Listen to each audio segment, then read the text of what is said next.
Oh, and we are live. Welcome back, everybody, to Behind the ToolBelt episode 238. Thank you for joining us on this Wednesday edition. Today, we have another special guest. Stay tuned. We will be right back after our short intro from our sponsors.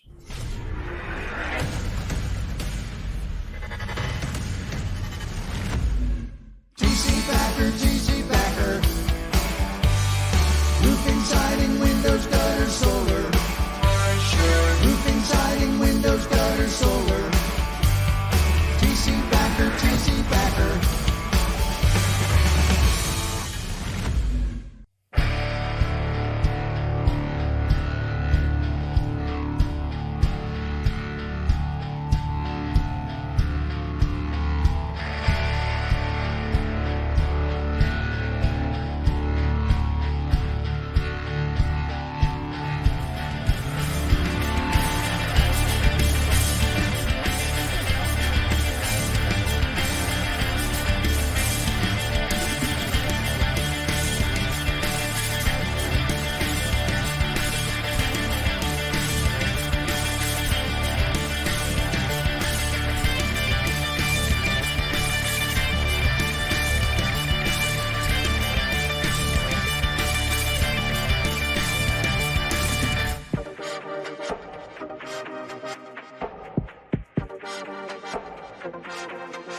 Is your lead flow down? Whether you're a company owner, office staff, salesperson, or installer, you're a roofing rock star.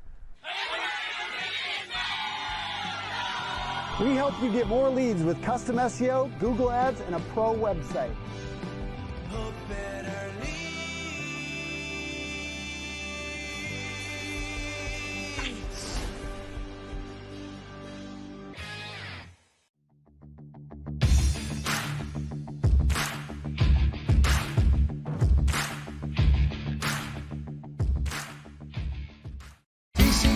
TC Backer. All right. Welcome back, everybody. Happy Wednesday, and thank you for joining us on your lunch break today. Hopefully, you're not going to get in trouble. Hopefully, you're clocked out and off to watch.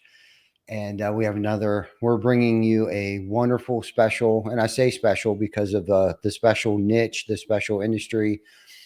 Good, soon to be hopefully colleague of mine, Doug Quinn. I had the honor, the privilege of sitting on a leadership panel with him this past Win the Storm conference this year. Got to listen to a lot of his insights and leadership style and skills, and personally think that he runs a top-notch, phenomenal organization over there. My friend, Doug Quinn, how are you, buddy? Doing good. How about yourself? Fantastic. Couldn't ask for anything better. I mean, it's almost scary on how things are going personally, professionally. Business is good. I too own a roofing business. Like many of our viewers on here watching today or will watch this on the playback, but things are great, man. Thank you for asking. Excellent. Well, the one thing we know is any given status on any given minute is temporary. Yes. So if things aren't going well, hold on, it'll turn around, it'll get better. And if things are good, savor the moment because tough times are coming. Yeah, no doubt. All it takes is one text message or a phone call away from complete disaster. So no pun intended when I said disaster. Speaking of which, we had some recent storms up here last night. We had a tornado touchdown. I am coming from right now, South Central Pennsylvania. We had a tornado touchdown with some hail, high winds, things like that. So our team right now is out in the community trying to help homeowners get tarps on their roofs, probably some tree removal we also have a landscaping business. So I'm sure Corey's getting calls about some trees and debris and stuff like that in the road and people's yards like that. So So Doug, I had like I said earlier, I had the honor to sit on a panel with you, which I felt was very special, at least special to me, because to be hand selected to speak on a leadership panel, because that leadership seems to be a big catchphrase nowadays, leadership and stuff like that. But I took it to heart, and to be able to sit up there with who I feel is an innovator like yourself, an original, an OG to our industry. You are definitely no stranger when it comes to insurance, restoration, roofing, storm damage, things of that nature. Why don't you give us a little bit of a brief background of who you are, what it was like, what it's like now, and basically how you got here, and then we can talk about the American Policy Association, and then I would love to also touch on your nonprofit organization and the United Survivors Disaster Relief at some point throughout the show here. Yeah, and all those efforts come from past experiences, right? I'm a big believer. I learned a philosophy earlier in life that you can't cure all the suffering in the world, but you can address what's right in front of you. And if you embrace that, then maybe you can understand that there's a reason why this particular suffering is right in front of you, because perhaps you're the person with the abilities and the resources to do something about it. So, we sort of take the experiences we go through in life, the lessons that we learn, and what normal people go through is, they'll experience some type of a trauma, some type of an issue. They'll fight their way through it. They'll learn how to get through it and get to the other side, and then they go on with their life. And the problem with that is, you lose a lot of what you've learned. So we sort of make it a point to, okay, I made it through the fire. Now I'm going to reach my hand back for the people that are coming behind me and help them make it through the fire. So, look, I was living the dream. I was living in a beach house on the Jersey Shore, single guy, and everything was great. I had a great, career as a financial advisor, unlimited income potential. My firm was owned by one of the country's largest insurance companies. So I had grown up in the insurance industry for 20, 30 years. I am a big believer in insurance. I still am.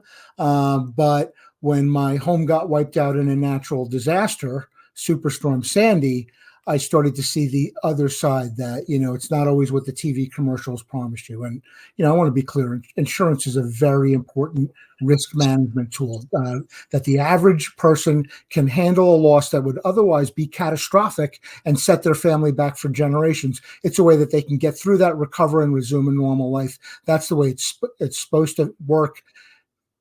It doesn't always. So we're here to address to make sure that it does. But, I got wiped out. My insurance company, my house wound up being a total loss. My insurance company offered me 37 cents on the dollar.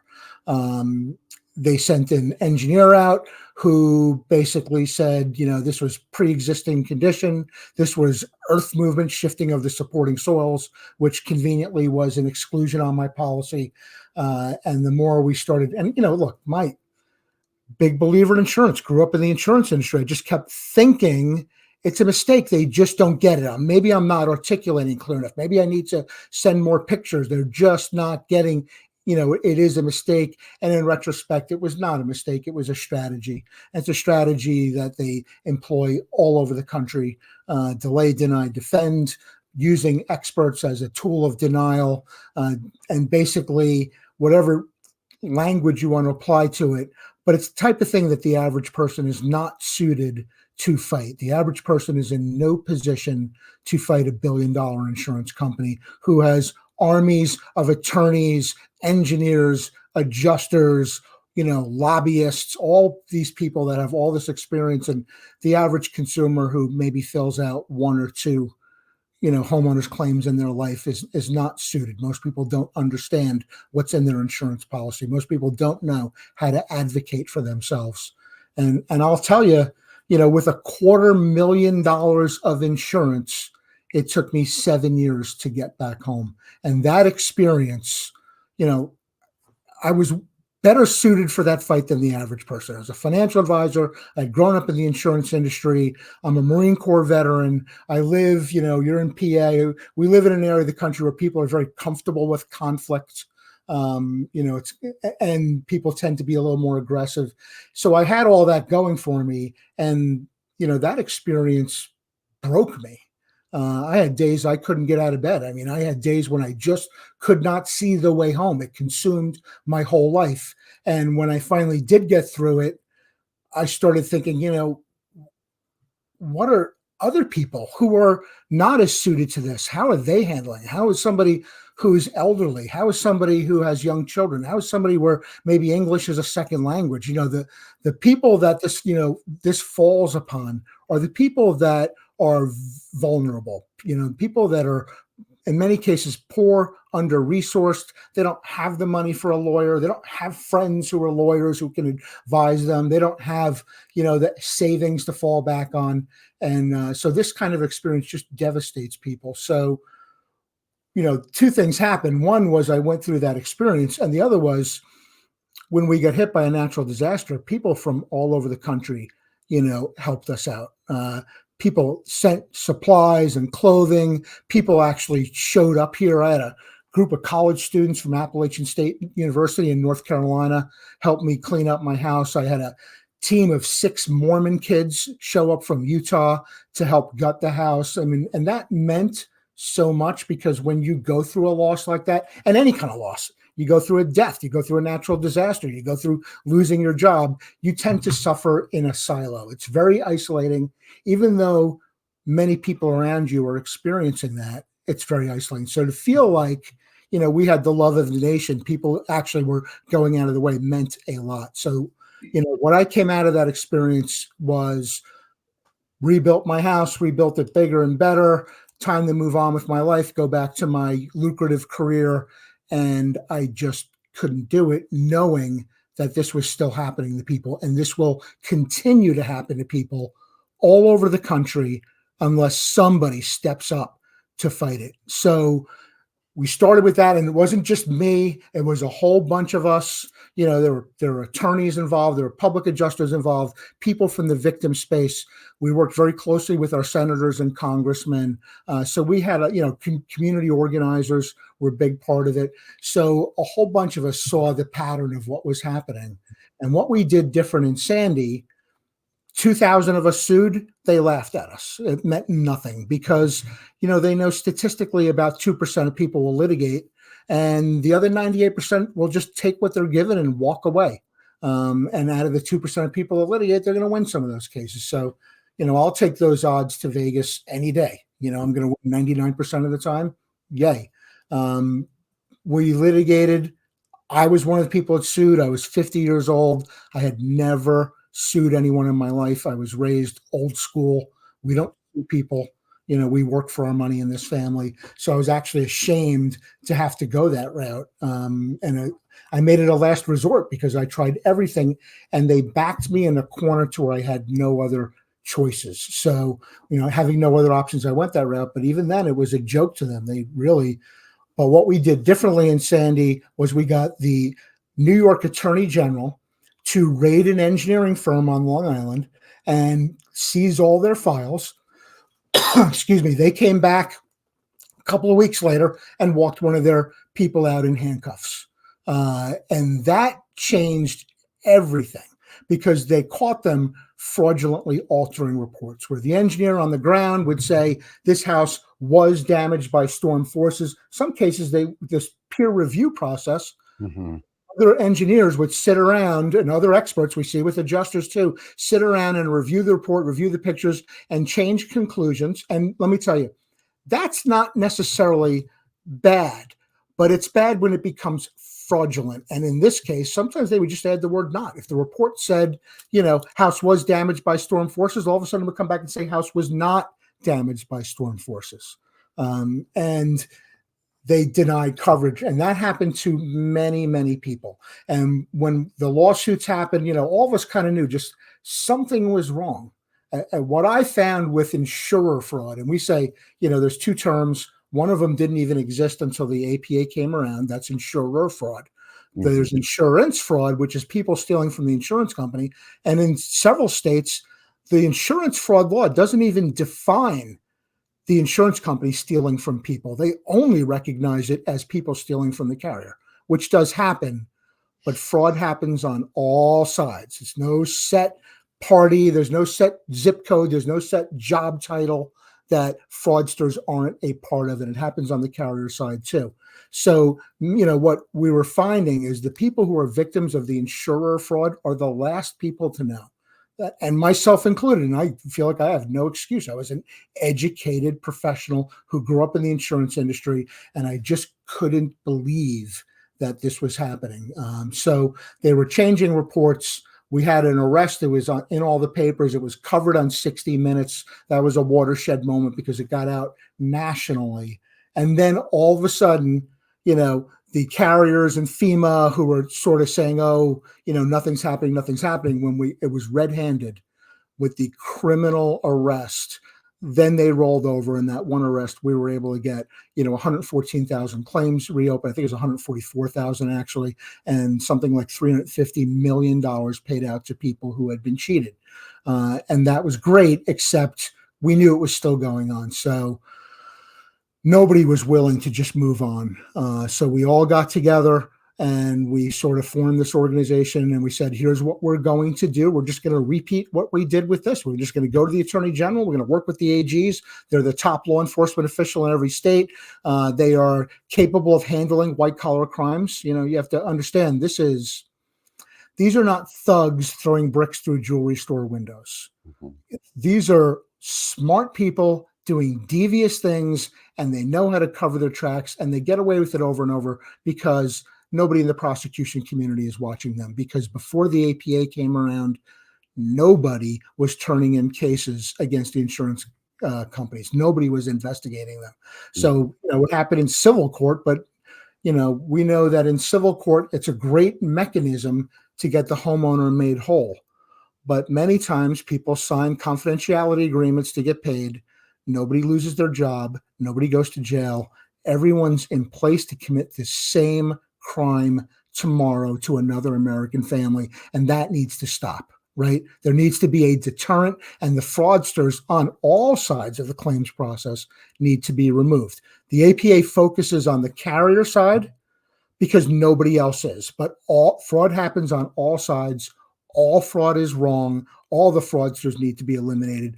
But there's many, many organizations and mechanisms, and every public prosecutor is equipped to go after people who steal from the insurance company, but nobody is investigating cases by the carriers or the vendors they hire, such as third-party administrators, engineers, etc. So, we started the APA, and then sort of, USDR happened almost on a whim, I'd say. It was maybe 5 years after Sandy. It was so touching for me that people from other areas of the country helped us. And when we saw Hurricane Harvey come in, now meanwhile, look, I'm not home yet. I'm still treading water myself. I'm still fighting this battle. But when I saw Hurricane Harvey hit Houston and the floods, and I saw, the wreckage on TV that was created down there, I just felt like, look, I got to just, I kept getting on the Garden State Parkway in my car wanting to turn south. And go there. So I put a Facebook post up. I had a van, an old 20-year-old Dodge camper van. I put a Facebook post up. Anybody want to donate supplies? I'm going to drive down. And we threw a bunch of stuff in the van, and we just drove down and figured it out. And from that, it sort of evolved, Then, we went to another disaster. And then as a financial advisor, I had one of my clients give us a large donation, like $5,000, which for a little grassroots bunch of neighbors throwing stuff in. Most of us were Sandy victims. That was a lot of money, but I wanted to make sure they got a tax deduction. So now we got to form a 501c3 so they can get a tax deduction. Now I got to come up with a name. I got to come up with a website. Come up with a mission. We sort of backed into just from throwing stuff in our van and going down to what we do now, which is we're still small scale. It's all volunteer. Nobody gets paid. And basically we bring disaster supplies down. Our motto is survivors, helping survivors. It means so much for people to be able to have someone who's been through it and just give them a hug and say, it's going to be okay. It's not the end of the world. I went through it. You will get through it. We'll bring past trauma survivors down, first responders, law enforcement, firefighters, some military veterans, survivors of past disasters, because we find it's very therapeutic for them as well to do this. We do some education on disaster trauma, which is the dirty little secret that nobody talks about. And we'll also help fund organizations that spring up organically. When people say, hey, I want to help my neighbors, you'll see some people in the middle of hell, they lift their face out of the mud of their own crisis and say, how can I help those around us? So we will give them micro grants and hook them up with a nonprofit CPA here in New Jersey. His name is Tony Novak, and he'll get them set up with a 501c3, and we'll help fund them to do that. Now, sort of teach a man to fish. Now they can solicit tax deductible donations. So those two organizations came out of what we had lived through personally, and just made the commitment to say, hey, we're not going to let this keep happening to people. We have to do something. And of course, the APA was the really groundbreaking. There's a million disaster relief organizations out there. But there's never been anything like the APA. There's never been in American history an organization that just focuses on vetting criminal allegations against the insurance industry and the vendors that they hire. We had to figure it out from scratch. We're still figuring it out from scratch. We're still a new organization, but we've gotten huge traction, and just the very fact that we're out there, and we will continue to grow and make more of an impact on the market. The fact that we're out there means a lot to a lot of people. Yeah. Wow. What an amazing story. I'll be honest with you, Doug. I have goosebumps right now listening to you. I have had the honor and the privilege to travel with a lot of your coworkers, your co-leaders. We've seen them at just about every single roofing conference known to man. But I've never heard that side of like how the APA got started. And I got to be honest with you, it gave me goosebumps. And what I liked about your story is how you started this out, your mission. Okay. It started from trauma, like some form of trauma that you experienced. Your house was destroyed. And what's even craziest about this story is like, you're right in our backyard here. I remember Sandy, like not like it was yesterday, but I do remember the devastation, because that's very unlikely for us up north. Not that it doesn't happen, and not that we don't get storms like that up here on the coast, but it's very highly unlikely for us to get a devastating storm like that. So to listen to how you almost like a phoenix story, like where you risen, you have rised from the ashes, right? Like you realize like, okay, there's a lot of fraudulent activity going on. If I'm dealing with this, and I'm an educated guy with some, some spice behind me, and willing to fight in the grit, I can't imagine what other homeowners that aren't as educated or have the financial backing that you may have had, like how badly they're being taken advantage of. And it sounds like you just like went on a mission. I experienced this bad stuff. All these other homeowners are going through it, and it just kind of like strike that fire in you to want to fight back. And you had identified right away, maybe you didn't know that it was fraud at the time. I'm sure you know more about it now than you did then, but you just knew something was off. Like you said, like there was something off. And it sounds to me, it's like it at times I'm sure you could imagine, I can imagine that it seems like it's a losing battle, the battle that you're trying to fight right now. But with the passion that you have for this, I'm sure you've made a dent, maybe not in the entire insurance industry, but I would imagine how tiring would it be? Because I'm sure it goes on. Like you said, there's fraud on both sides of it, from the contractor aspect of things to the homeowner insurance fraud. And I'm glad I also like this other point was that you brought up the insurer fraud and insurance fraud, and differentiating the two, because I just wanted to make that point clear for our viewers and listeners right now. What Doug is talking about is like defending the consumer, defending the contractor at times, defending us, the people, I guess, against big business insurance companies that are trying to take advantage of those of us that have paid insurance, sometimes for decades, haven't filed a claim, something devastating happens and they just don't get the financing that they need from the insurance company to rebuild their home, refinish their basement, whatever the case might be, even car insurance at times, a lot of times. So I just wanted to make sure everyone understood that, like, what you stand for, what you're trying to do. You're not actually working for the insurance companies. You're working for the insurer, the person that is insured. And you're the voice advocating for those of us that may have experienced a bad experience with the insurance company. So Doug, tell us about, a little more about the American Policy Association. Like, how many people do you have working for you? Like, what do you do? Where do you go? And like, what, like, are you in the courtroom all day long? Like, what is it that you guys do? And is this like a membership thing that we can sign up for? And if we do, like, what benefits would we get from it? So tell us what it is that you guys do. Is there a membership? If so, what benefits do we get? So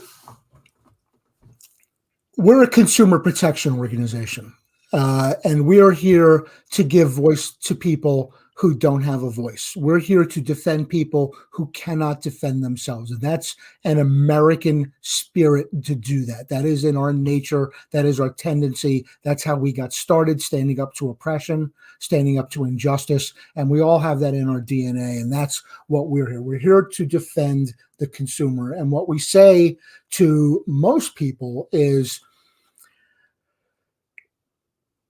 anybody can join the APA, right? Your consumers can join for free, and the people that are in the industry that are making money in the claims business on all sides are welcome to join, and they pay dues, and they're the ones that fund it. Because the reality is, look, you make a good living in this business. We talk to many people who are very, very successful, in whatever trade they're doing, or attorneys, or public adjusters, or restoration contractors, engineers, etc.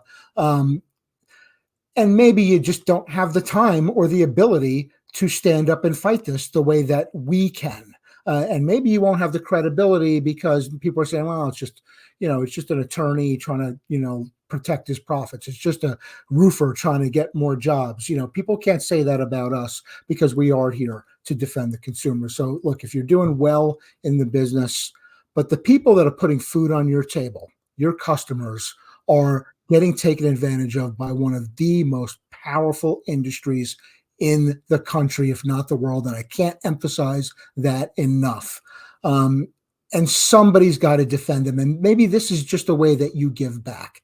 I'd always learned in business, you don't ever just take from a community. You don't just, cash your check, make your money and go on your way. You should be giving back to the community that supports you and supports your family. And this is a way to give back. It's not the only way to give back. There's lots of ways to give back. You should be doing something. And I always say, look, America is a wonderful country. You can get rich. You can do it ethically and honestly, and you can have a little extra to give back to people that aren't as fortunate as you. And if you can do those three things, then you're successful in my book. So this is a way to give back. And here, let me ask you this question. Okay. You say it because I know that people, you go to conferences and salespeople are knocking on your door and they're calling you on the phone, and everyone's got to do this, buy my product, give me your money because here's how it benefits you, right? That's the pitch. So everyone's kind of programmed to ask that question. What's in it for me? So let me role play this with you. What if I told you nothing? What if I said there's nothing in it for you? You make a good living. This is a way that you give back to the people who put food on your family's table.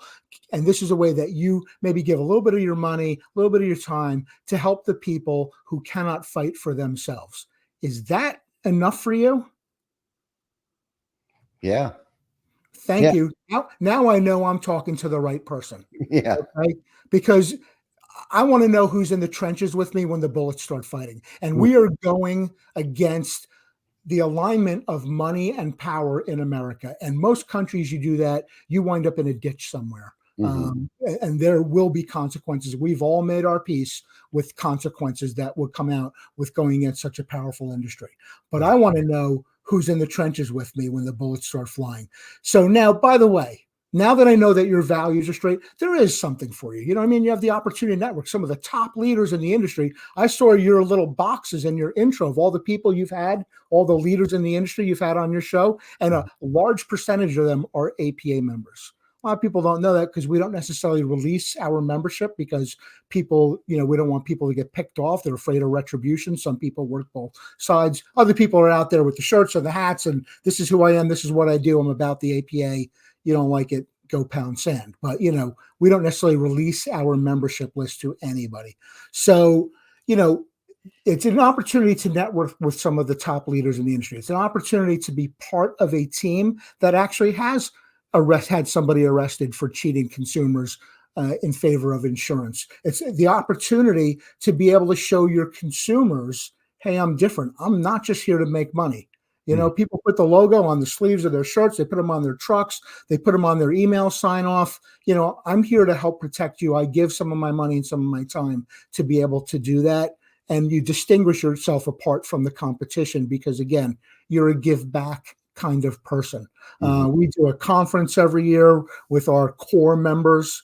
We have some pretty high-end speakers come in. It's for free. It's included. This year, we're doing it in Nashville. I mean, in the past, we've had the Attorney General of Colorado. We've had Jay Feinman, who wrote Delay, Deny, Defend. We had a PhD economist from the Federal Reserve Board of Governors come and speak. I mean, we've had some.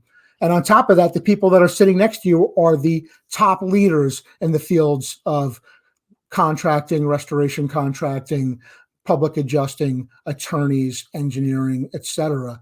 So, it's a great opportunity because you can get network at any conference, but this is a segment of the population that has values that says, you know what, I'm giving of myself to help the consumer. It's a different type of population.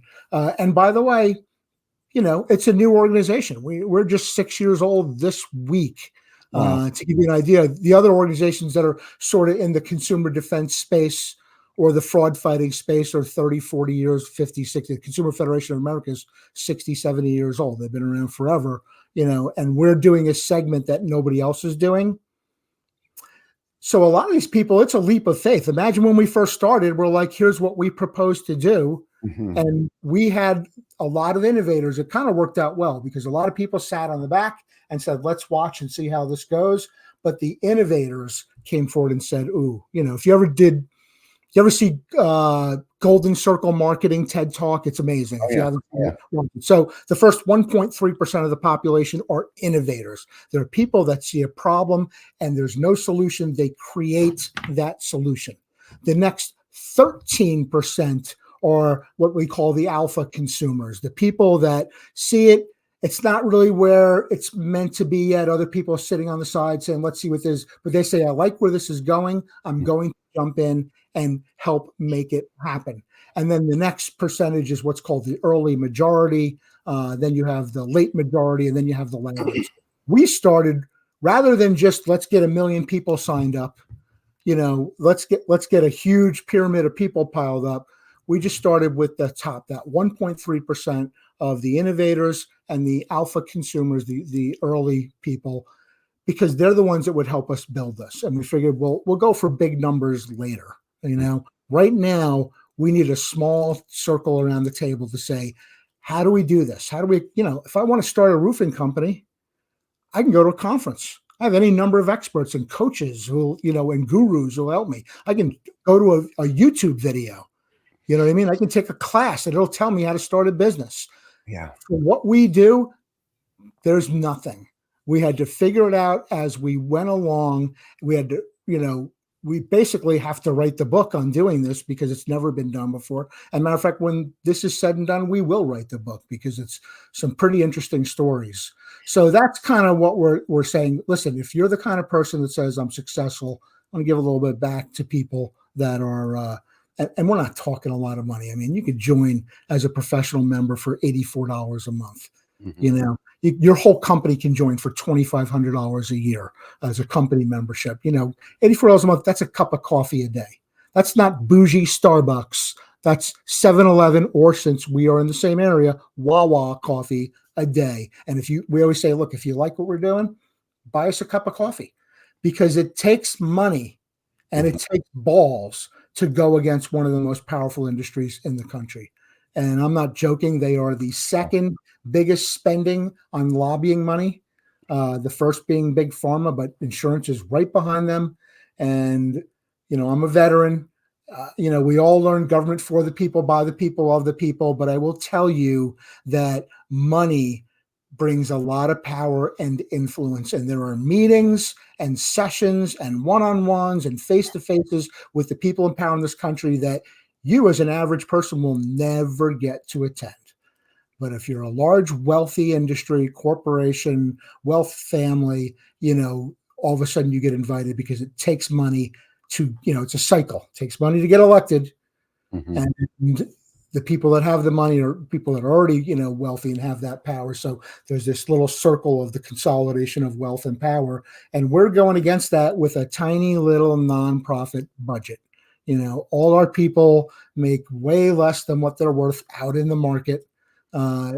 Everyone puts themselves at personal risk to do this. I've had to instruct our staff what to do if the FBI raids our office, because that's what happens when you go up against the status quo of, wealth and power in anywhere on earth. And it's no different here in America. So it definitely takes some money, but we don't have to spend the kind of money the insurance industry does because, first of all, we're cheap.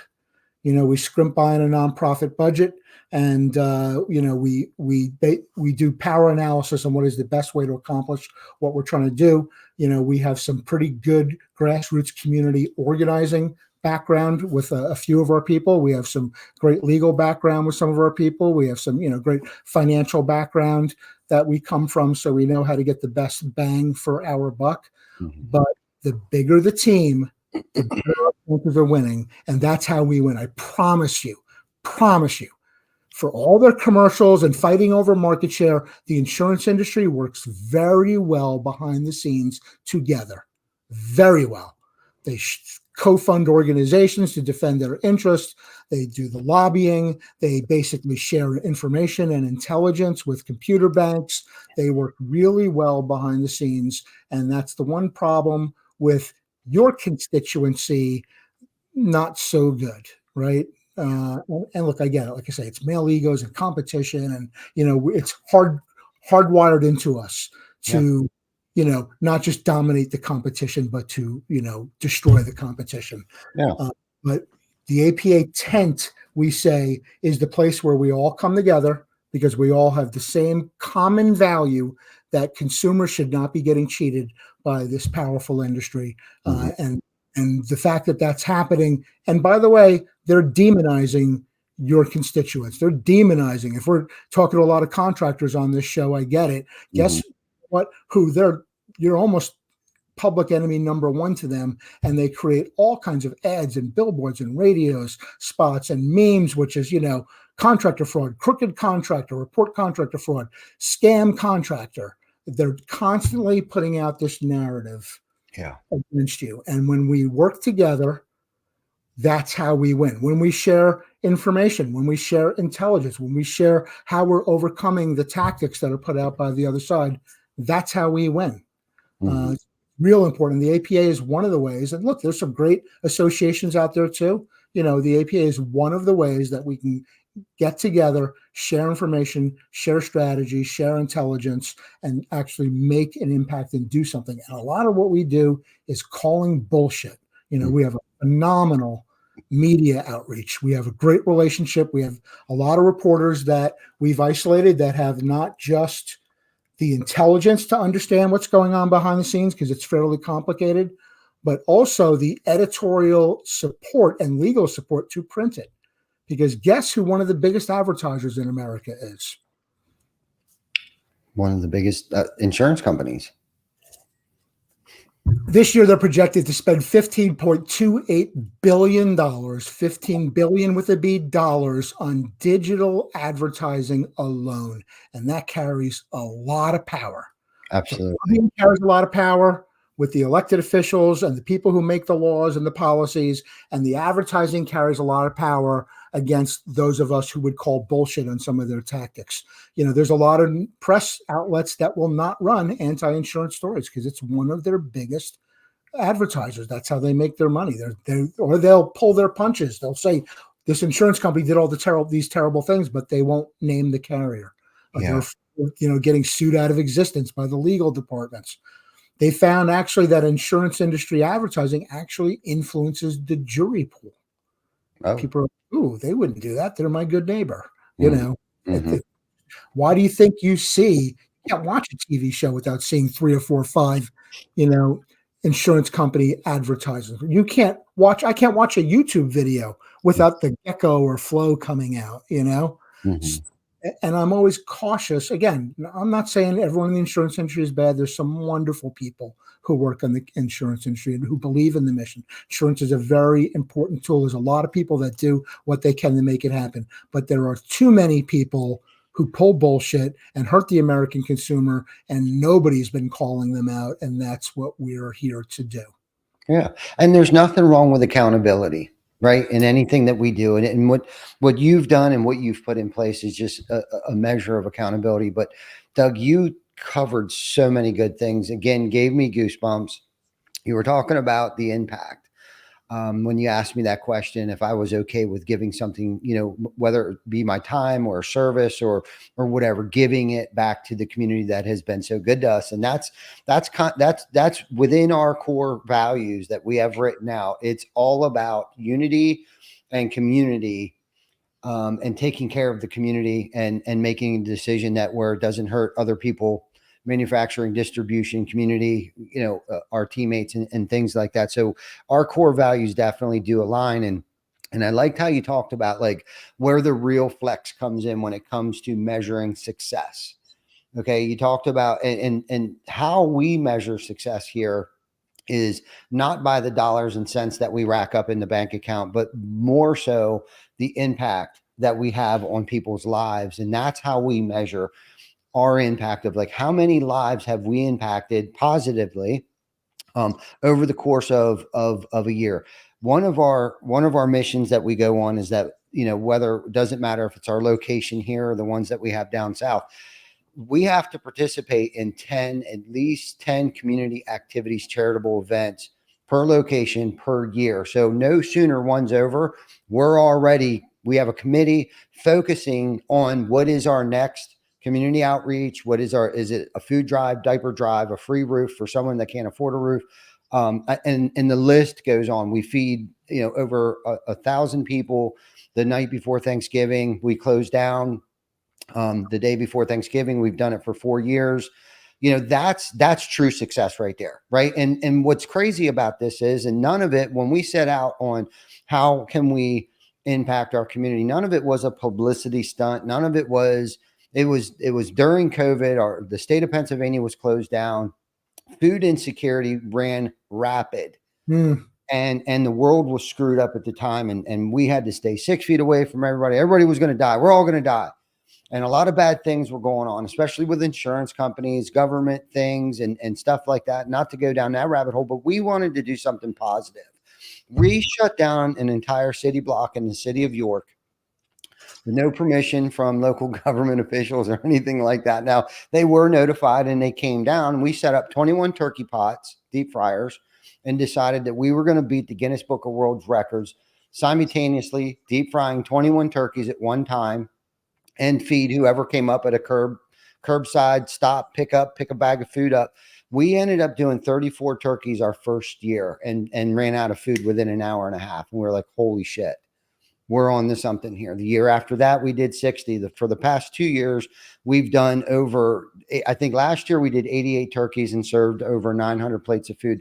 This year, we plan on doing 2 locations, West York and East York. Has been in the works, for the past 2 years, because of course it takes money to do something like this. It takes time and it takes people. It takes an entire army. But the cool thing is because of our community outreach, we've been able to attract really good people into our organization that have the same core values. And it's giving me goosebumps right now because everybody that works here with us works together as a team, unified, cohesively to have impact. We got Roofers in Recovery, National Roofers in Recovery Days coming up August 7th or 10th, 9th, something like that. Anyhow, someone's getting a free roof that day. Okay. We don't know who yet, but someone, and they probably don't know yet either, but they're getting a free roof. We're going to shut down the organization. Everyone, the girls upstairs, the guys downstairs, the guys out in the field, we're all going to get together, not to get down that rabbit hole. But I love what you have done. I love what it is that you're doing. I love what you stand for. Like this, my hairs are standing up on edge right now listening to you. Okay. So thank you for bringing up what the real flex is. Okay. How many people we impact before we get put in the ground. Okay. That's the real flex, not how much money. Yes. Okay. Yes. That's the real flex. Let's get back to what it is you exactly do for a consumer. Like if a consumer signs up for you, like, do they hire you, or are you volunteering your time to give them and educate them, or do you go to court with them? Like, how deep and how far do you take this with them? And then Well, the one thing to be clear is, the consumers join for free, the professionals join, and some people think, they hired a lawyer for $84 a month. That's not what we're doing. We're working on a grander scale, and we're not here to help you win claims. People do win claims because of their APA involvement, but that's not the purpose. The purpose is to make sure that people that are criminally committing fraud against consumers are being held criminally accountable. And that doesn't happen. Okay. And the reason why is because public prosecutors don't go out and look for insurance fraud cases. They get walked into them by insurance company SIUs. And an SIU is a special investigation unit. Every carrier has one. If the claims department is going through and they see something that looks, fishy, like somebody's trying to scam them, which does happen, it is wrong, it should be cracked down on. They flag it. It goes to the SIU. The SIU investigates it. If they find there's credible evidence that there could be a fraud investigation, they gift wrap it and package it up and walk it into public prosecutors. Now, on many cases, they're actually funding the public prosecutors through premium taxes, grants, et cetera. So you sort of have this very cozy relationship between public prosecutors and insurance company SIUs. And the problem is if all of the cases are being referred to by insurance company SIUs, do we think they're ever turning themselves in?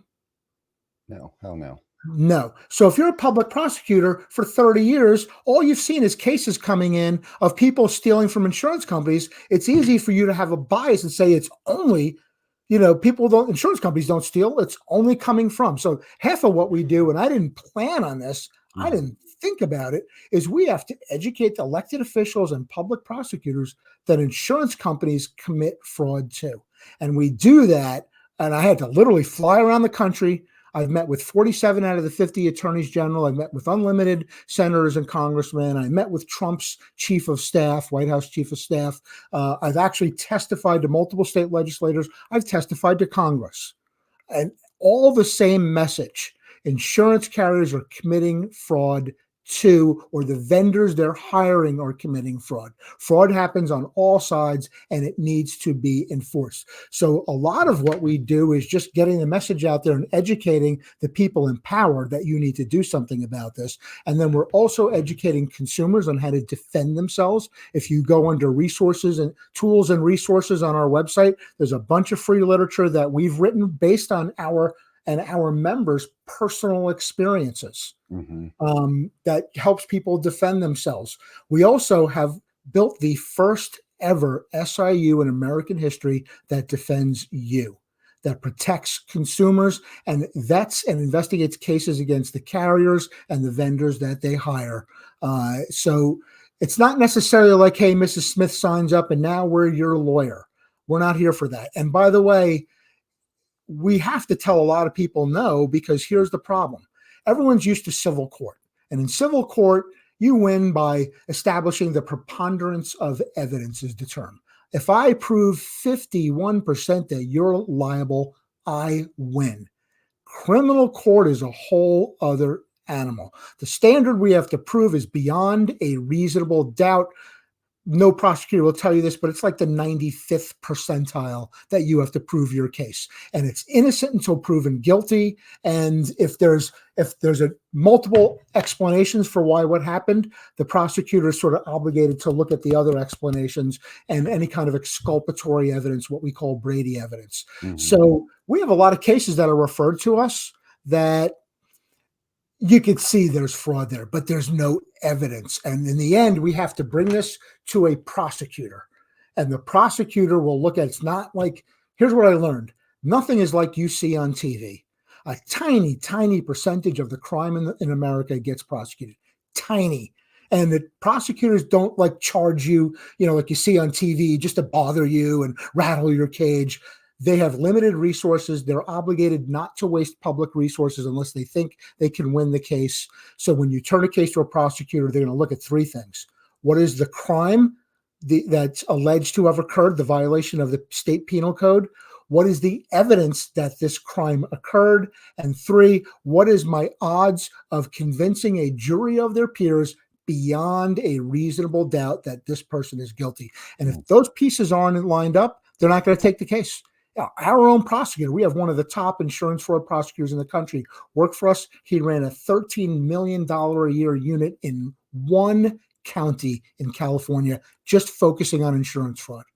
$13 million a year. And what he would say, and he crack team of investigators, most of whom work for us now, they're all retired. We staffed them up as they retired.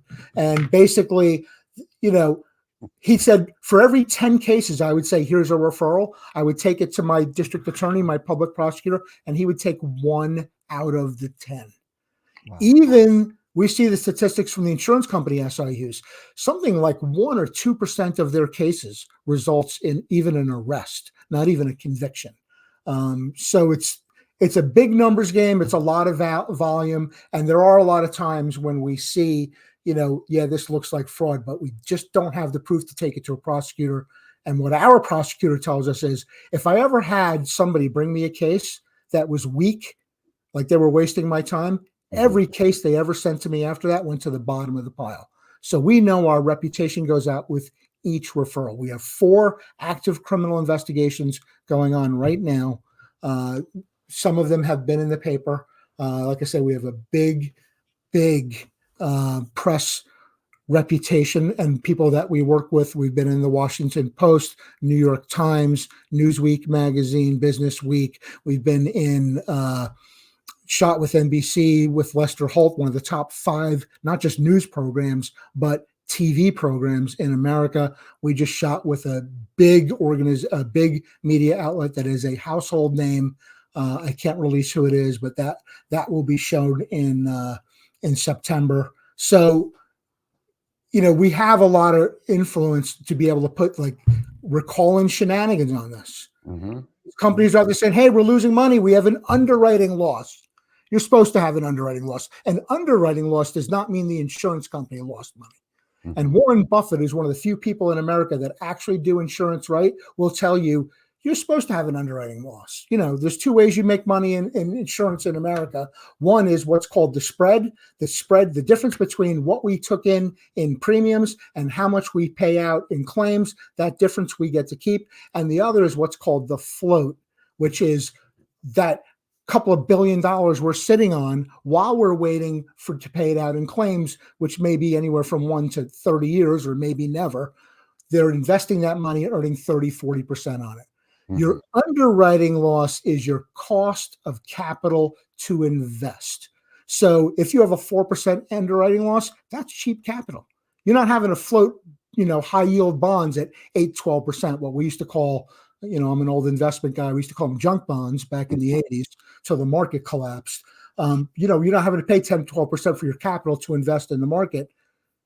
It's the cost of your underwriting loss. That's how you get the capital. So a lot of these companies we have an underwriting loss. The sky is falling. We've got to raise our rates. No, tell us what your actual corporate profit or loss is. Mm-hmm. They have a way of just showing you the little slice that allows regulators to raise their insurance premiums for them. So, we're out there calling shenanigans. We have a good reputation with the press. We have great credibility, something you're not going to get if you own a roofing company. You're not going to get if you own an individual law firm. We've had our members testify to state legislatures. We've had our members testify to the Attorney General's Association. We've had our members, talk to the press quite often because we have a lot of this experience and we're calling out things that no one else is calling out. So, that's a big part of what we do. Yeah, we'll take in the criminal cases and do investigations and refer them to prosecutors. But above and beyond that, we're doing a lot of education. We're educating the prosecutors themselves. We're finding out what the carriers are doing that we think is unethical and calling that out. We're going after licenses of people who are licensed, like engineers, who do unethical behavior in the conduct of their profession. So it's a diverse mission. Mm-hmm. If you look at our literature, you'll even see, there's a lot of education of consumers, how to protect yourself in a natural disaster from insurer fraud. We put thousands of those out in natural disasters. There's one, how to self-advocate on an insurance dispute. If you're the kind of person that, maybe your claim's not big enough to attract the attention of an attorney or a public adjuster. But there's a lot of them that are great, and they'll do some work that's basically pro bono. They're not making enough to cover the time. But a lot of times, if it's a smaller claim, if you're a poorer person, your house is worth, we have a whole thing that teaches you how to self-advocate, different pressure points for the carrier, and actual negotiation tactics and techniques. Yeah, I like that. I like how you finished off what you were just saying. And for clarity purposes, for anybody that's watching this or will watch this, what you're doing isn't for the contractor and how to win more jobs through insurance. What it is, at least from my understanding, Doug, is that you're here to educate the consumer, whether I be a contractor or not. I own a home, I have insurance, or just regular old Johnny homeowner who doesn't know if they're being taken advantage of by the insurance company or not. So Vic posted your website in there, www.apassociation.org. Anybody wants any more literature or methods to avoid insurer fraud, I mean, go to his website. I was on it this morning. There's all kinds of information, educational pieces on there. And just so everybody understands, this is holding the insurance companies accountable, right? And I'm sure it's not just the roofing industry. And the sad thing is that unfortunately, there's a lot of contractors out there that also take advantage of homeowners and insurance companies that may have given us contractors a bad name when a storm does hit. And that's why they're out there putting billboards and the yard signs out, like avoid scamming contractors and things like that. Like you had mentioned earlier, there's bad apples on both sides of that fence. Mm-hmm. And I love the fact that you were the one to step out of your comfort zone and defend the consumer against those bad apples in the insurance industry. And it takes a lot of balls. You said it earlier, and I think somebody commented in there and kind of chuckled. It takes big balls, and it is. And you're not just you, but your team and all the retired people that have came to work for you. Big shout out to all those people too, because I can only imagine that it seems like it's a losing battle at times. I'm sure, at least from my perspective, looking from outside into you guys, I can imagine that. I'm sure it's very tiring, very, very time consuming, but thank you for everything that you do. And before we get off here, we're coming up on our 1 hour here. Doug, you've left us with so much. I know so much more. And just know this, we're going to be signing up as a contractor, just to support the cause. I believe, I think it shows our authenticity, our ethicalness, as a contractor, that if we're supporting someone that is fighting a good cause that you are, I think that's just one good aspect that, like, I would put the sticker on my truck, APA sticker on my truck anytime. But before we get off here, and I want you to leave our viewers with something. It can be something personal, it could be something professional, or a combination of two. Leave us with something that we can take away from here and apply it in our daily lives, if you don't mind.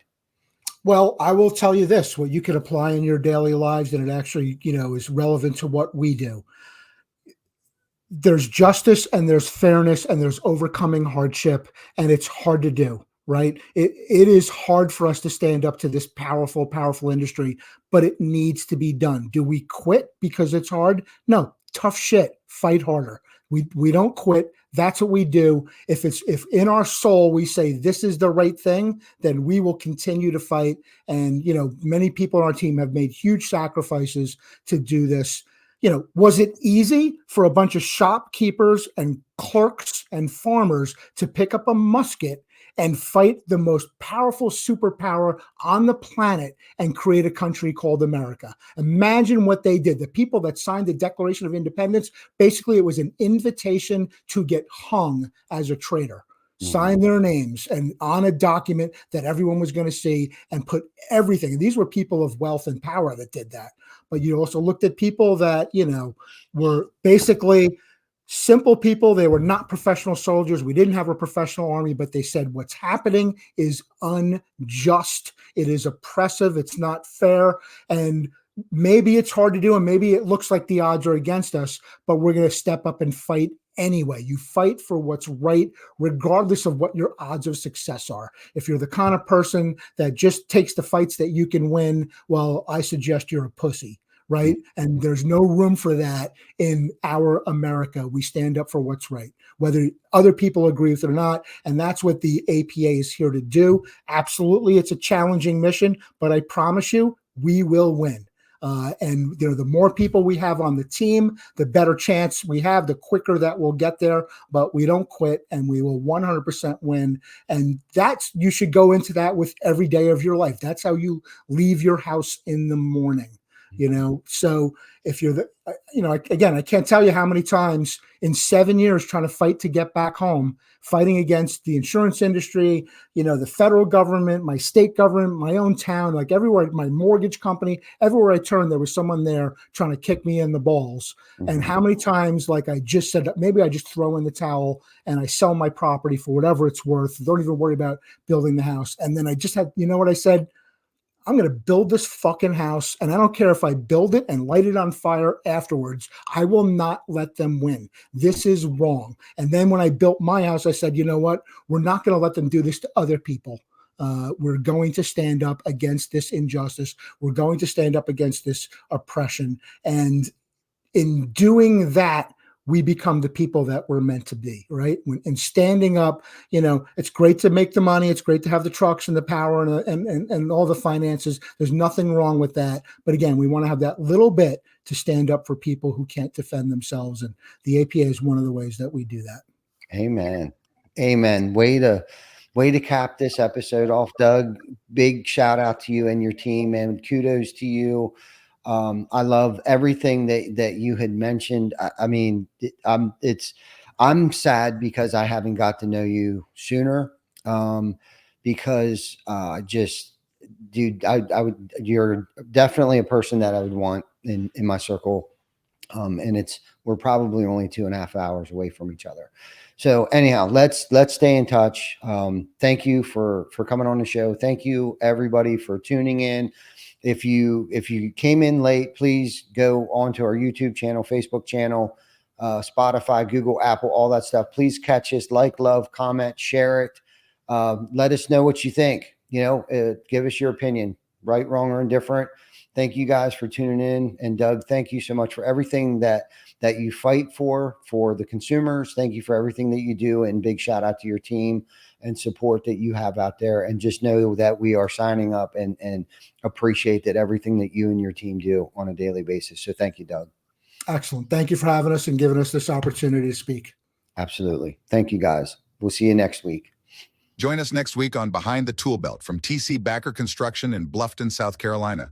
Subscribe to our YouTube channel, Spotify, Apple Podcast, and Facebook page. Thanks for watching.